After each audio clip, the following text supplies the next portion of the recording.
Welcome everyone to this review of the Efflorescent Tarot by Katie Rose Pipkin. Now let me start by saying that I bought this deck quite a few years ago, and when I looked it up only recently I couldn't find it anywhere for sale. So I thought I'd do a review of it anyway, because hopefully the artist will decide to reprint it or republish it. But also to give anyone who's looking to get a hold of a copy of this deck, what it's like and how I have found it. So the deck I have bought from the artist directly, and it came from the United States from memory. And this is the box that it comes in. Okay, it's quite a large box. It's not, like it's sturdy enough, but as you can see, it does, you know, it started to sort of show a bit of wear and tear. And on the front of the box, the artist has placed a tarot card, in this case the Seven of Cups. And I understand that different decks, as they were shipped out, would have a different tarot card on the front. Okay, now when you open it up, what you need to know is that it doesn't come with a guidebook. And the other thing I want to point out is that the cards themselves were a little bit warped. See how they've got a bit of a bend?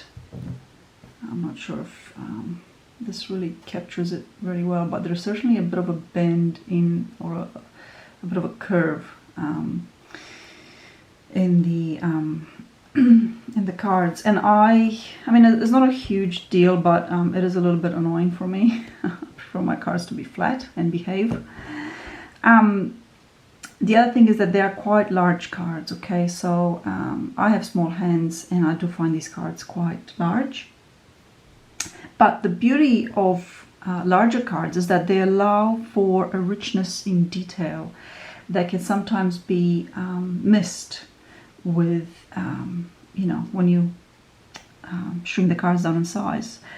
And that is one of the first things that I loved about this deck, is actually the level of detail in some of the cards. Okay, so here's the Magician, and I love, you know, all these bits and bobs on her shelf. I really, I just love that particular style of drawings. Here is the Fool. I'll pick 2 or 3 cards to illustrate each point that I'm making before I go through the flip through. So here's the Fool, and it's just beautiful. You know, you've got the sun rays in detail, and her pants and her clothes, her shirt, everything is just really beautifully drawn. All right, and likewise here's the Moon. I really love this style of drawing, and this deck in particular. I should say that I am naturally a fan of hand-drawn decks, so as opposed to, say, digitally enhanced decks or collages. Okay, so for me this deck won on that basis alone. You know, it doesn't really matter how big the cards are, it doesn't matter about the curve in the cards, although, you know, it would be great if it wasn't there, but the art, of course, is what drew me in. So the level of detail and the type of drawing, I really enjoyed this.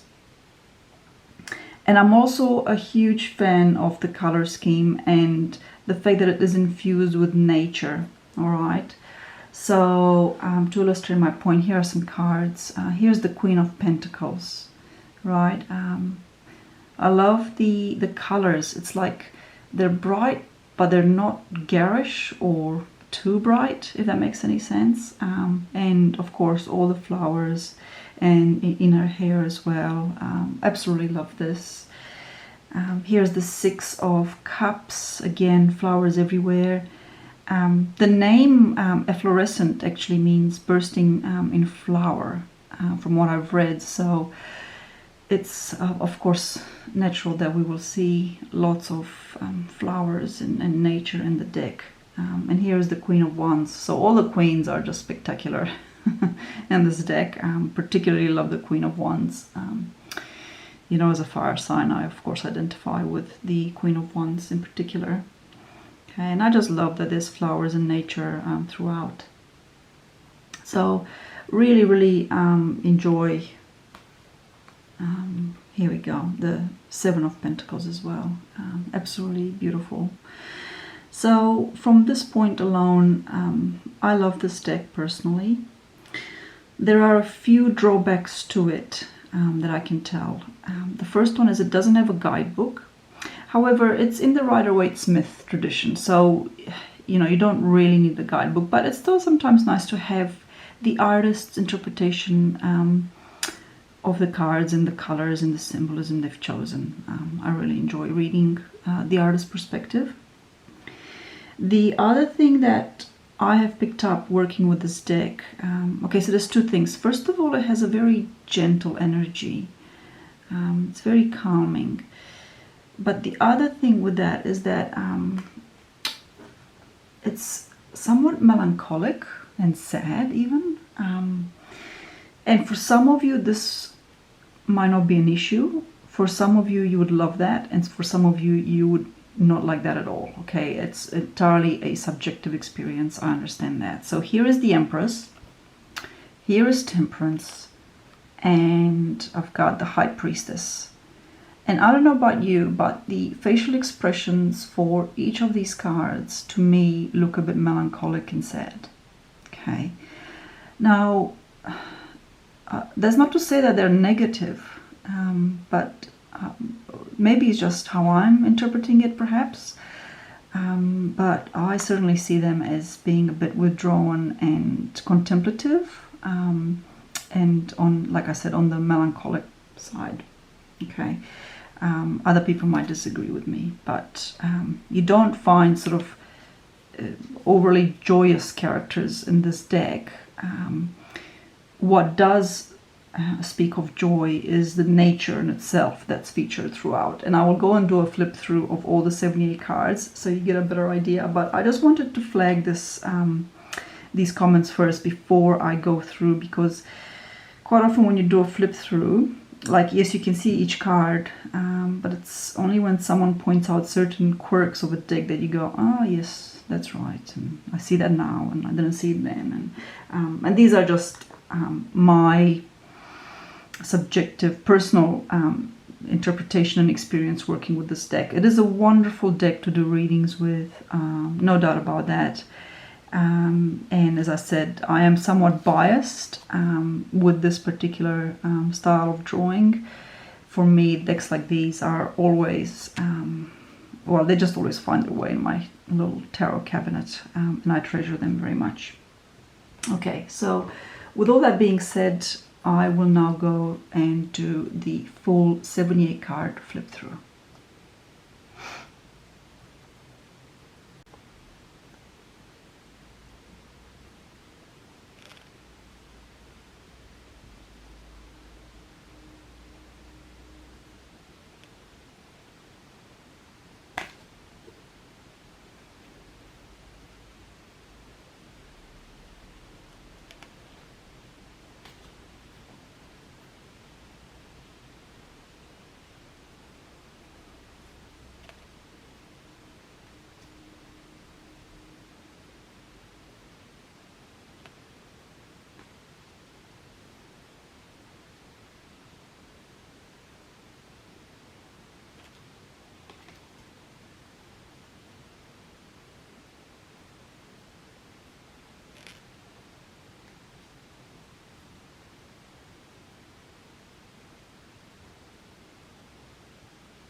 Now, one thing I'll just say, I forgot to say in my review, is that the minor arcana don't have which suit it is other than the numbers. So for some people might find that confusing with some of the cards, some might not. But just keep that in mind, that there is no like the actual element written on the card itself. It's just the Roman numeral.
Thank you for watching.